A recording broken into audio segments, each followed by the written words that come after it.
మీరు చేసిన ప్రతి మూవీలో మీ ప్రతి డైలాగ్ మెమొరబుల్గానే ఉంటుంది. సీరియస్లీ హార్ట్ఫుల్గా చెప్తున్నా.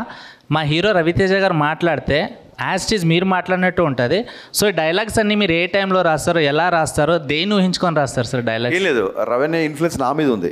నేను మాట్లాడితే ఆయన మాట్లాడితే ఉండదు కాదు, ఆయన మాడితేనే ఏ మాట్లాడితే ఉండదు, నేను మాడితేనే ఆయన ఉంటాడు. అంటే ఏంటంటే ఆయన ఇన్ఫ్లుయెన్స్ నా మీద ఉంది. సో నా డైలాగ్ ఉన్నప్పుడు రవీణ గుర్తొస్తుంది, రవీణ డైలాగ్ గుర్తున్నప్పుడు హరీష్ గుర్తున్నాడు. ఆయన స్టైల్ అది.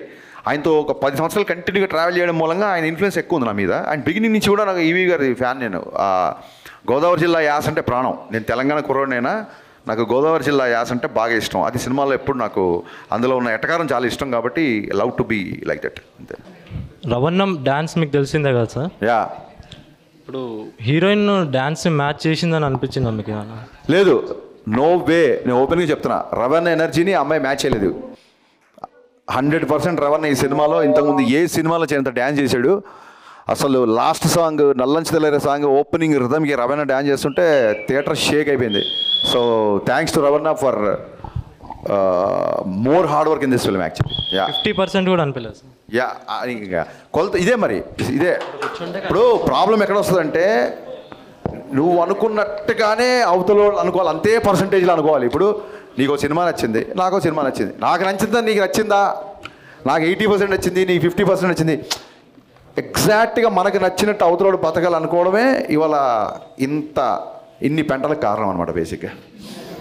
సార్, రీసెంట్గా కొన్ని పాన్ ఇండియా మూవీస్ ఉన్నాయి కదా, Yeah. మీరు ఏ మూవీ గురించి బాగా వెయిట్ చేస్తున్నారు? పుష్ప, దేవరా, ఇలాగా సంథింగ్. అన్ని సినిమాలు నో నో నో నో అంటే నిన్న దేవరా గ్లిమ్స్ చూసాము, అలాగే పుష్ప గ్లిమ్స్ చూసాము. సో బన్నీ నాకు మంచి ఫ్రెండ్. తారక్ గారి గురించి ఆ దేవర గురించి మోర్ వెయిటింగ్, ఎందుకంటే దగ్గరలో రిలీజ్ ఉంది కాబట్టి. అండ్ ఇంకో విషయం ఏంటంటే, నేను నా లైఫ్లో తారక్ గారితో సినిమా నాకు వర్కౌట్ అవ్వకపోయినా ఎన్టీఆర్ గారికి నా లైఫ్లో చాలా స్పెషల్ ప్లేస్ ఉంటుంది. ఎందుకంటే not because of he gave me film ఈ వర్డ్ అని కాదు. నేను షాక్ సినిమా తర్వాత ఎమ్మెల్యే ఒక కథ స్క్రిప్ట్ ఆయన ఓకే చేశారు. 2009లో పేపర్ కట్టింగ్స్ కూడా ఉన్నాయి. ఎందుకంటే ఇమ్మీడియట్గా నెక్స్ట్ సినిమా ఓకే అని చెప్పి నేను ఆ పేపర్ కటింగ్ దాచుకున్నా.